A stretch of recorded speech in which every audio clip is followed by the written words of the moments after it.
سعادت حاصل کریں گے جتنا اللہ کو منظور ہوا۔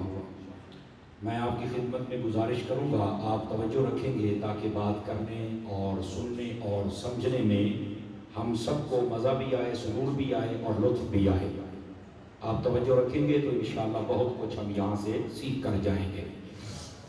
اللہ رب العزت نے اس سورہ پاک کے اندر ارشاد فرمایا، حل اتاک حدیث الغاشیہ، کیا تمہارے پاس اس مصیبت والی چیز کی خبر نہیں پہنچی ابھی؟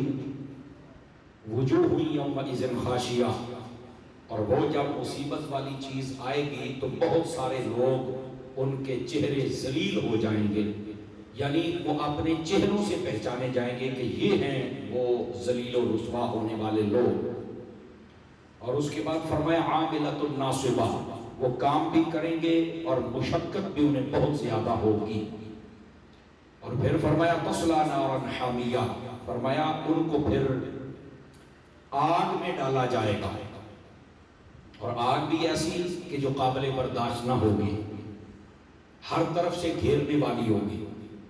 تسقیٰ من عین آنیہ، اور فرمایا پھر انہیں ایسا گرم پانی پلایا جائے گا جیسی گرمی کسی نے تصور بھی نہیں کی ہوگی۔ لیس لہم طعام الا من ضریع، ان کو کوئی اس دن کھانا نہیں دیا جائے گا مگر کانٹے ہوں گے جو ان کے سامنے ڈالے جائیں گے کہ کھاؤ، اور وہ بھی آگ کے کانٹے ہوں گے اور زہریلے کانٹے ہوں گے جو ان کو یہ انسانوں کی بات ہو رہی ہے، جانوروں کی نہیں ہو رہی۔ اس کی میں بعد میں تفصیل کرتا ہوں۔ اس کے بعد فرمایا لا یسمن ولا یغنی من جوع، وہ کانٹے کھائیں گے لیکن اس کے باوجود نہ ان کی بھوک ختم ہوگی نہ موٹے ہوں گے، بھوک اور بڑھے گی اور کمزوری بھی زیادہ بڑھتی چلی جائے گی۔ اور فرمایا وجوہ یومئذ ناعمہ، وہ مصیبت والی گھڑی ہوگی جس میں کچھ لوگوں کے چہرے بڑے تر و تازہ بھی نظر آئیں گے، اللہ کی نعمتیں ان پر ہوں گی۔ یہ ناعمہ نعمت سے نکلا ہے، وہ چہرے جو نعمتوں والے ہوں گے، جن پر اللہ کی نعمت ہوگی، اللہ کی رحمت ہوگی، اللہ تعالیٰ انہیں چمک اور روشنی عطا فرمائے گا۔ لسعیہا راضیہ، اس لیے کہ انہوں نے زندگی کے اندر جتنی کوشش کی تھی، جو اعمال کرتے تھے وہ فقط اپنے رب کو راضی کرنے کے لیے کرتے تھے، تو اللہ تعالیٰ پھر ان پر اپنا فضل فرمائے گا۔ اور اس کے بعد فرمایا فی جنت عالیہ، فرمایا اللہ ان کو بلند جنت میں رکھے گا۔ کتنی بلند ہوگی یہ بھی تفسیروں میں جب تفسیر شروع ہوگی تو میں آپ کو عرض کروں گا۔ اور اس کے بعد فرمایا لا تسمع فیہا لاغیہ، اس کے اندر کوئی فضول بات نہیں ہوگی، جنت کے اندر جب بھی بات ہوگی اچھی بات ہوگی۔ اور اس کے بعد فرمایا فیہا عین جاریہ، اس کے اندر میرے رب نے چشمے اور نہریں چلائی ہوئی ہیں، وہ چل رہی ہیں۔ فیہا سرر مرفوعہ، اور فرمایا اس کے اندر بہت خوبصورت قسم کی چارپائیاں، سرر سریر سے نکلا ہے، چارپائی، پلنگ، بیڈ جس کو کہتے ہیں، خوبصورت قسم کے بستر لگے ہوئے ہوں گے ان کے لیے، اور وہ ان کے اوپر بیٹھے گے۔ وَأَكْوَابٌ مَوْضُوعَةٌ، اور فرمایا ان کے لیے بہت خوبصورت قسم کے برتن رکھے ہوئے ہوں گے، ہر قسم کے، اور سامنے چنے ہوئے ہوں گے، جیسے ہم الماریوں میں برتن رکھتے ہیں نا، ہر قسم کا برتن ہوگا، جس میں سے چاہیں گے وہ کھائیں گے بھی اور پئیں گے۔ یہ ان جنتیوں کے بارے میں اللہ ذکر فرما رہا ہے۔ اور فرمایا وَنَمَارِقُ مَصْفُوفَةٌ، اور ان کے لیے بہت خوبصورت قسم کے گدے ہوں گے، جنتی جہاں بیٹھنا چاہے گا آٹومیٹک اس کی ٹیک لگانے کے لیے خوبصورت گدا آ جائے گا، جیسے ہم اپنی بولی میں کہتے ہیں نا کہ بڑی ٹھاٹھ دے نال بند ہے، وہ پوری ٹھاٹھ کے ساتھ بیٹھے گا وہاں پر۔ اور اس کے بعد کیا فرمایا وَزَرَابِيُّ مَبْثُوثَةٌ، اور فرمایا کہ خوبصورتی کے لیے ان کے لیے قالین بچھائے گئے ہیں۔ یہ آپ بھی قالین بچھاتے ہیں نا، صفوں پر بھی بیٹھ سکتے ہیں لیکن قالین سے خوبصورتی ہوتی ہے، تو فرمایا قالین خوبصورتی کے لیے بچھائے جائیں گے، اور ان کی خوبصورتی کے لیے دیواروں پر پردے لٹکائے جائیں گے۔ اور اس کے بعد کیا فرمایا افلا ينظرون الى الابل كيف خلقت، تم دیکھتے نہیں ہو ہم نے اونٹ کو کیسے پیدا فرمایا ہے، یہ اللہ کی کیسی عجیب مخلوق ہے۔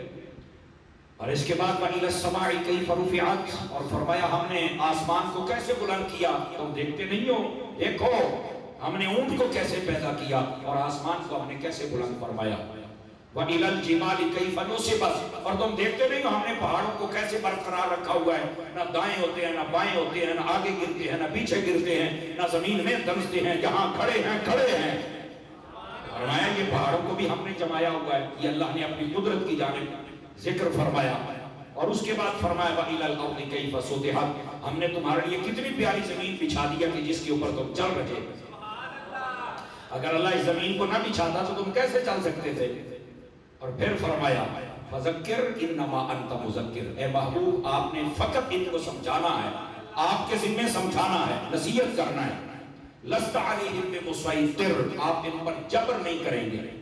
ہمارے اسلام میں جبر ہے بھی نہیں، سختی کے ساتھ ہمارے اسلام میں مسئلہ بتانا ہے، ہر جمعے ہم مسئلہ بتاتے ہیں، لیکن اگر کوئی عمل نہ کرے اس کا مطلب یہ تو نہیں کہ اگلے جمعے ہم مسجد سے نکال دیں گے، ایسی بات نہیں۔ مؤذن کا کام ہے اذان دینا، کوئی نماز پڑھنے آئے سبحان اللہ، نہ آئے تب بھی سبحان اللہ، ہمارا کام ہے اذان دینا، ہوکرا دینا۔ تو یہی بات اللہ نے اپنے حبیب سے فرمائی کہ آپ کا کام ہے نصیحت کرنا، آپ نصیحت کریں، آپ ان پر جبر نہیں فرما سکتے۔ تو جب حضور کے لیے یہ حکم ہے تو پھر ہم کیسے کر سکتے ہیں؟ سمجھ آ رہی ہے؟ یہ سمجھانا ہی ہے۔ اور اس کے بعد فرمایا اگلی گل بھی سنے، بڑے خوش ہوتے ہیں، ہاں ٹھیک ہے مولوی صاحب، بالکل سختی تو کرنی نہیں چاہیے۔ میں نے کہا اگلی بات بھی سننا، فرمایا الا من تولی وکفر، ہاں جس کو ساری بات کا پتہ چل جائے پھر جائے، پھر دو نمبریاں کرے اور انکار کرے یا کفر کرے، فرمایا فَيُعَذِّبُهُ اللَّهُ الْعَذَابَ الْأَكْبَرَ، پھر تجھے اللہ عذاب دے گا اور ایسا دے گا کہ تمہیں سوچا تک نہیں ہوگا۔ یہ تو بڑا ہے کہ بس ہمیں سمجھاؤ، زیادہ بات نہ کرو، بس آپ کا کام ہے سمجھانا۔ تو میں کہا کہ نہ سمجھے گا کہ اگلی نہیں سن لے، کسے بولنے سے نہیں رہنا، ٹھیک ہے؟ اور اس کے بعد فرمایا اِنَّ إِلَيْنَا إِيَابَهُمْ، آنا تو تمہیں ہماری طرف ہی ہے، ثُمَّ إِنَّ عَلَيْنَا حِسَابَهُمْ، حساب سے تو اللہ اصیل لینا ہے۔ یہ میرے رب نے فرما دیا، ٹھیک ہے؟ اب یہ تھا اس سورہ پاک کا مفہوم بطور ترجمہ سادہ میں نے آپ کی خدمت میں عرض کیا۔ آئیے ذرا اس کی تفسیر آپ کے سامنے عرض کروں۔ فرمایا کہ کیا تمہارے پاس مصیبت والی خبر نہیں پہنچی؟ اس سے مراد قیامت ہے، اور یہ جو قیامت ہے یقیناً یہ بہت بڑی مصیبت والی چیز ہوگی۔ کتنی مصیبت والی؟ فرمایا جب قیامت کی چنگھاڑ پھوٹے گی تو لوگوں کے دل دہل جائیں گے، دل فیل ہو جائیں گے، دماغ فیل ہو جائیں گے، اور صرف یہاں تک نہیں، حمل والی عورتوں کے حمل گر جائیں گے، لوگ چنگھاڑ سن کے مر جائیں گے۔ یہ اتنی سخت ترین ہوگی، اور پھر سورج سوا نیزے پر آ جائے گا، اور صرف یہاں تک نہیں، زمین تانبے کی بن جائے گی، کوئی سایہ نہیں ہوگا سوائے اللہ کریم کے عرش اعظم کے، کوئی سایہ نہیں ہوگا۔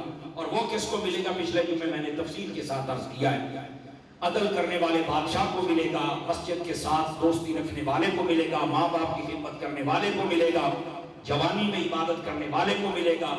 جس مرد کو کسی عورت نے کہا کہ تو مجھ سے بدکاری کر، اس نے کہا کہ میں اللہ سے ڈرتا ہوں، میں لعنت بھیجتا ہوں اس کام پر، اس کو اللہ کے عرش کا سایہ ملے گا۔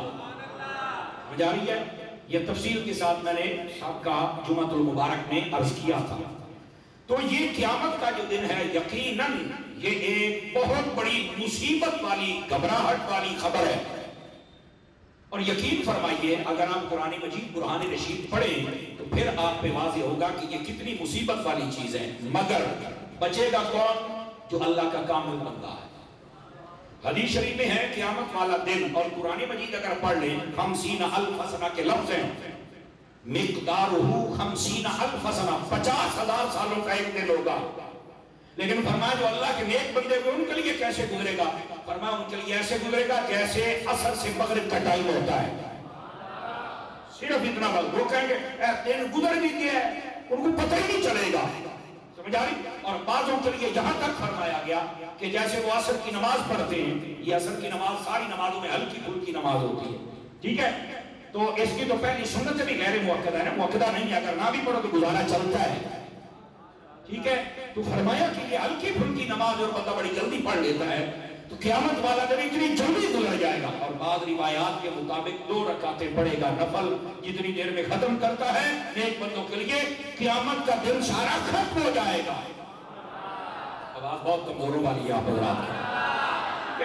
تو یہ باقی ہے بہت گھبراہٹ کا دن، ہے بہت بڑی آزمائش کا دن، اسی لیے فرمایا کہ آپ کے پاس وہ خبر نہیں پہنچی جس نے بڑی گھبراہٹ کو پیدا کر دینا ہے، اور پھر اس کی نشانی بتائی، وجوہ یومئذ خاشعہ، فرمایا پھر بہت سارے چہرے ذلیل ہو جائیں گے۔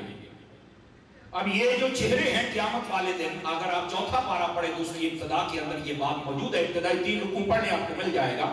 فرمایا قیامت والے دن یوم تبیض وجوہ وتسود وجوہ، فرمایا قیامت والے دن کچھ چہرے چمکتے ہوئے نظر آئیں گے، ان کی چمک فیصلہ کرے گی کہ یہ جنتی ہیں، اور کچھ لوگوں کے چہرے کالے ہو جائیں گے اور ان کی کالت بتائے گی کہ یہ جہنمی ہیں۔ اسی طرح یہ لا اقسم بہذا البلد، جب میں نے آپ کو اس سورت کی تفسیر سنائی تھی تو اس کے اندر یہ بات موجود ہے، اصحاب المیمنہ و اصحاب المشأمہ، یہ اصحاب المیمنہ کہتے ہیں جن کا نامہ اعمال ان کے دائیں ہاتھ میں ہوگا، اور اصحاب المشأمہ جن کا نامہ اعمال ان کے بائیں ہاتھ میں ہوگا۔ جس کا دائیں ہاتھ میں ہوگا اس کی پاس بھی سمجھو سند ہوگی کہ بخشا گیا، سمجھ آئی، اور جس کے بائیں ہاتھ میں ہوگا نشانی ہوگی کہ یہ اس کی پکڑ ہو جائے گی۔ اللہ جس کو معافی عطا فرما دے۔ یہ قیامت والے دن کچھ نشانیاں ہوں گی، ان نشانیوں میں سے ایک نشانی یہ چہروں کا نورانی ہونا اور چہروں کا کالا ہونا، یہ بھی ہے۔ اور اللہ نے یہاں پر یہی فرمایا بہت گھبراہٹ والا دن وہ ہوگا جس دن کئی چہرے ذلیل ہو جائیں گے، مطلب کالے ہو جائیں گے۔ لیکن اگر آپ چوتھے پارے کی تفسیر کو پڑھ کے دیکھیں، توجہ ہے بھی سمجھ رہا آپ کی، چوتھے پارے کی تفسیر پڑھ کے دیکھیں، یوم تبیض وجوہ وتسود وجوہ، تو اس میں لکھا ہے قیامت والے دن کس کا چہرہ کالا ہوگا اور کس کا چہرہ نورانی ہوگا۔ فرمایا یوم تبیض وجوہ ای وجوہ اہل سنت والجماعہ، قیامت والے دن کس کا چہرہ سفید رہے گا؟ فرمایا سنیوں کا رہے گا۔ بسا اوقات ہمیں یہ کہا جاتا ہے اور تم سنی بڑے خوش ہو جاتے ہو، میں کیا پتر ہے، میں نہیں خوش ہوں دے اور کسی گل کے خوش ہونے ہیں۔ ہاں تو عقیدہ چیک کر، ہمارا مائنڈ سیٹ چیک کر، صحابہ کے بارے میں، اہل بیت کے بارے میں، اولیاء کے بارے میں، صحابہ کے بارے میں، حضور کے بارے میں۔ ہمارے اندر عمل کی کمزوری ہو سکتی ہے پر ادب کی کمزوری نہیں ہے، سمجھ آ رہی ہے؟ اس لیے ہم کہتے ہیں کہ جب ادب بندے کا مکمل ہو جائے تو تبھی تو کہا جاتا ہے با ادب